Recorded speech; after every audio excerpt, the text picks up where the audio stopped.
नमस्कार दोस्तों, आपके अपने चैनल हमारे संस्कार में आपका बहुत बहुत स्वागत है। आज हम आपके लिए लेकर आए हैं चैत्र नवरात्रि में सप्तशती कैसे पढ़ें और अखंड ज्योत के नियम क्या हैं उसके बारे में जानकारी। लेकिन उससे पहले अगर आप चैनल पर नए हैं तो प्लीज़ हमारे चैनल को सब्सक्राइब करें, वीडियो को लाइक करें, ज़्यादा से ज़्यादा शेयर करें ताकि ये जानकारियाँ और लोगों तक भी पहुंच सके। बेल आइकन को दबाना ना भूलें जिससे कि हमारी आगे आने वाली हर वीडियो की जानकारी आपको नोटिफिकेशन के जरिए मिल जाया करे।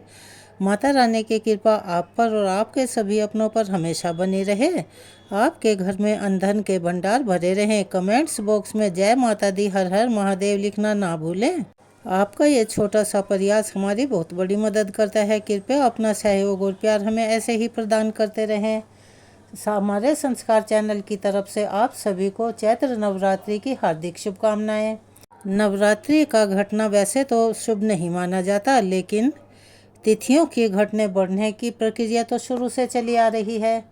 इस बार तिथियों के घटने की वजह से 2 दिन की पूजा यानी कि 2 नवरात्रि की पूजा एक ही दिन की जाएगी। इस नवरात्रि में तिथियों का विशेष संयोग बना हुआ है, इसीलिए आपको सही विधि विधान से माता का पूजन और सप्तशती का पाठ कैसे करना होगा, तो आज की इस वीडियो में हम आपके लिए यह संपूर्ण जानकारियां लेकर आए हैं।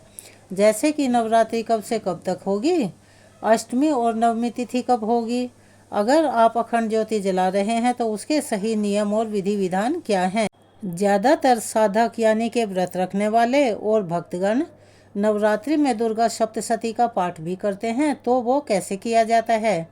इस साल तिथियों के घटने के कारण 2 दिन की पूजा एक ही दिन की जाएगी, तो दुर्गा सप्तशती का कौन कौन से पाठ आपको एक दिन पढ़ना है, सुनना है या दूसरों को सुनाना है, इन सभी की जानकारी देने वाली यह वीडियो बहुत खास होने वाली है। और आप सभी से करबद्ध निवेदन है कि इस वीडियो को आखिर तक देखें और सुनें। इस बार की नवरात्रि 30 मार्च यानी कि आज से दिन रविवार से शुरू हो चुकी है और नवरात्रि का समापन नौमी तिथि 6 अप्रैल दिन रविवार के दिन ही रहेगी। और जैसा कि नवरात्रि के बाद कलश विसर्जन और दुर्गा विसर्जन किया जाता है, तो वो 7 अप्रैल यानी कि सोमवार के दिन किया जाएगा। पहला नवरात्रा यानी प्रतिपदा प्रथमा तिथि 29 मार्च शनिवार शाम से शुरू होकर 30 मार्च रविवार के दिन दोपहर 12:49 पर समाप्त हो जाएगी। हमारे हिंदू धर्म में उदया तिथि का अत्यधिक महत्व बताया जाता है, तो उदया तिथि के अनुसार 30 मार्च को नवरात्रि का पहला दिन होगा और इसी दिन कलश स्थापना भी होती है और माँ शैलपुत्री की पूजा भी की जाएगी। इस बार दुर्गा अष्टमी तिथि 5 अप्रैल को यानी शनिवार को रहेगी और नवमी तिथि रविवार को रहेगी।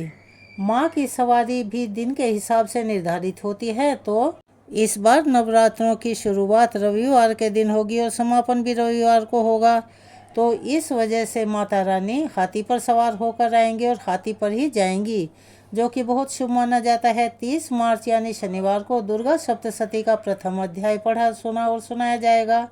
इस बार नवरात्रि दूसरे और तीसरे दिन की पूजा यानी कि माँ ब्रह्मचारिणी और माँ चंद्रघंटा की पूजा 31 मार्च यानी सोमवार को ही की जाएगी। यही वो तिथियां हैं जब आपको 2 दिनों की पूजा एक ही दिन करनी होगी और इसी दिन दुर्गा सप्तशती के 2 अध्याय एक साथ ही पढ़े और सुने जाएंगे।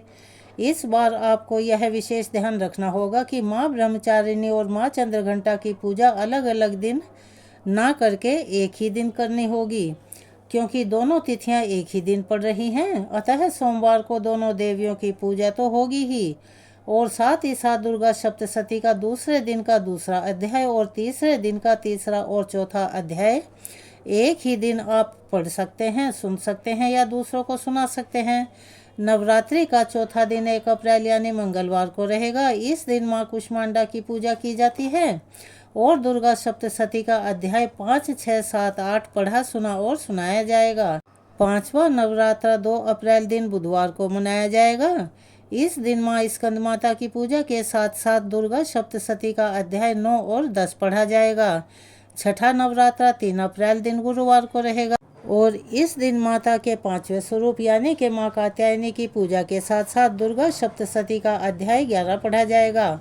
सातवां नवरात्रा 4 अप्रैल दिन शुक्रवार को रहेगा। इस दिन माँ कालरात्रि की पूजा की जाती है और सप्तशती का अध्याय 12 और 13 पढ़ा जाएगा। आठवां नवरात्रा 5 अप्रैल के दिन शनिवार के दिन रहेगा। इस दिन माँ गौरी की पूजा के साथ साथ देवी सूक्त का पाठ किया जाएगा। अगर किसी कारणवश आपका कोई अध्याय बीच में छूट गया हो तो इस दिन आपको वह भी पढ़ना होगा, अन्यथा दुर्गा सप्तशती का पाठ अधूरा माना जाएगा। और 9वां नवरात्रा 6 अप्रैल के दिन रविवार को रहेगा। इस दिन माँ सिद्धिदात्री की पूजा की जाएगी। इस तरह इस बार 9 नवरात्रि अर्थात 9 देवियों की पूजा की जाएगी। आपको एक बार हम यह बता दें कि इस बार अष्टमी और नवमी तिथि अलग अलग हैं। जिस तिथि के घटने बढ़ने की वजह से नवरात्रे घटे हैं वो द्वितीया और तृतीया तिथि हैं, जो कि एक ही दिन पड़ रही हैं। ध्यान देने वाली विशेष बात यह है कि दुर्गा सप्तशती के पहले अध्याय का पाठ शुरू करने से पहले अर्गला स्तोत्र, कीलक स्तोत्र और दुर्गा कवच का पाठ किया जाता है। इसका विशेष ध्यान रखें। हालांकि नवरात्रि के 9 दिनों में कुछ भक्तगण अर्गला, कीलक और दुर्गा कवच का पाठ हमेशा करते हैं। अगर आपके पास समय का अभाव नहीं है तो आप भी कर सकते हैं। अगर समय है तो रोज, अन्यथा जब 12वां और 13वां अध्याय समाप्त हो जाए तो बचे हुए अध्याय आप पढ़ सकते हैं। अब बात आती है अखंड ज्योत की। तो हमारे हिंदू धर्म और सनातन धर्म में अखंड ज्योत का विशेष महत्व बताया जाता है, जिसे आध्यात्मिक और धार्मिक मान्यताओं से जोड़ा गया है। इससे सभी देवी देवताओं की कृपा प्राप्त करने का और नकारात्मकता को दूर करके घर में सकारात्मकता, सुख, समृद्धि और शांति लाने का प्रतीक माना जाता है। ज्योति का अखंड रूप से जलाना भक्तगणों की अटूट श्रद्धा और विश्वास का प्रतीक माना जाता है। अब जानते हैं कि अखंड ज्योत के क्या लाभ हैं। तो देखिए, एक तो देवी देवताओं की कृपा प्राप्त होती है, नकारात्मकता ऊर्जा समाप्त होकर सकारात्मकता आती है, मन में शांति के साथ साथ एकाग्रता बढ़ती है। अग्नि को ऊर्जा का स्रोत माना जाता है तो शरीर में ऊर्जा का संचार होता है। अब इन सभी बातों से निष्कर्ष यह निकलता है कि कष्टों के निवारण के साथ साथ इच्छाओं की पूर्ति भी होती है। इसीलिए नवरात्रि में या विशेष दिनों में अखंड ज्योत जलाई जाती है, मगर इसका संकल्प अलग अलग समय के लिए लिया जा सकता है, जैसे कि एक दिन यानी 12 घंटे, 24 घंटे या पूरे 9 दिन तक। और हम आपको यह बता दें कि पितरों की शांति के लिए भी अखंड ज्योत जलाई जाती है। अगर आप अखंड ज्योत जलाने जा रहे हैं तो कुछ बातों का आपको विशेष ध्यान रखना होगा और नियमों का पालन भी करना अति आवश्यक है। अखंड ज्योत जलाने से पहले जगह को तो शुद्ध कर ही लें, वहाँ पर गंगा जल अवश्य छिड़कें, स्वच्छ वस्त्र धारण करें। जरूरी नहीं है कि वस्त्र नए हों, अगर पुराने भी हैं तो वो धुले हुए और साफ होने चाहिए। दीपक को सीधा कभी भी जमीन पर या किसी भी सतह पर न रखें, उसे आसन अवश्य दें, जो कि अक्षत यानी के बिना टूटे हुए चावल तथा फूलों का दिया जा सकता है। संभव हो तो अखंड ज्योत को स्थापित स्थान से हिलाना नहीं चाहिए। घी का दीपक उत्तम माना जाता है। अगर घी उपलब्ध ना हो तो तिल का तेल या मूंगफली का तेल का दीपक भी जलाया जा सकता है। अगर किसी कारणवश ये भी ना हो तो आप सरसों के तेल का इस्तेमाल भी कर सकते हैं। अखंड ज्योत जलाने के लिए कलावे की बत्ती अति उत्तम मानी जाती है और शुभ फल देने वाली मानी जाती है। इसका मुख्य कारण यह है कि कलावे की बत्ती लंबे समय तक लगातार जलती रहती है, यानी कि 9 दिनों तक जलती रहती है। अब बात आती है कि अखंड ज्योत के लिए किस दीपक का प्रयोग करें। वैसे तो मिट्टी का दीपक अति उत्तम माना जाता है, लेकिन मिट्टी के दीपक को हम बार बार इस्तेमाल नहीं कर सकते।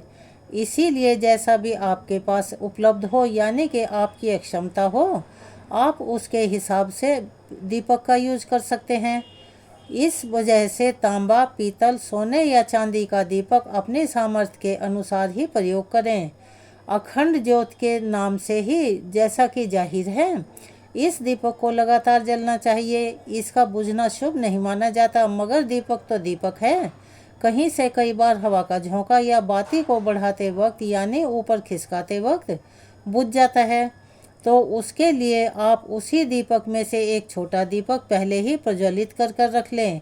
यदि हवा से दीपक बुझ जाए तो दोबारा माता रानी से क्षमा प्रार्थना करते हुए जला दें और यथासंभव दीपक में समय समय पर घी या तेल डालते रहें। बाती को खिसकाने के लिए कोई तीली या सुई अवश्य ही रखें। सावधानी से बाती को बढ़ाते रहें।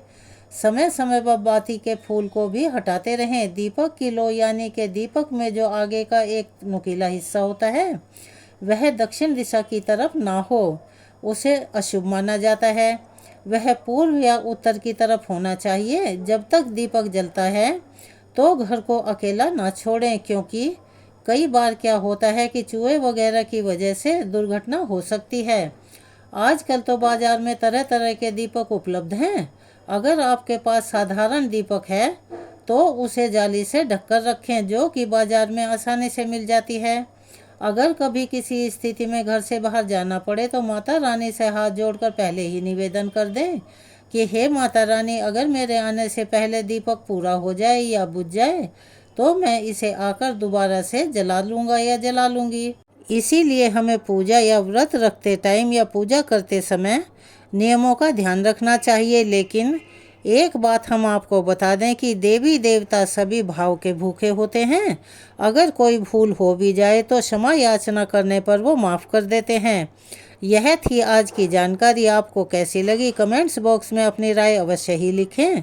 अगर आप चैनल पर नए हैं तो प्लीज़ चैनल को सब्सक्राइब करें, वीडियो को लाइक करें, ज़्यादा से ज़्यादा शेयर करें, बेल आइकन को भी दबाना ना भूलें। कमेंट्स बॉक्स में जय माता दी, हर हर महादेव अवश्य ही लिखें। अपना प्यार और सहयोग हमें ऐसे ही प्रदान करते रहें। धन्यवाद।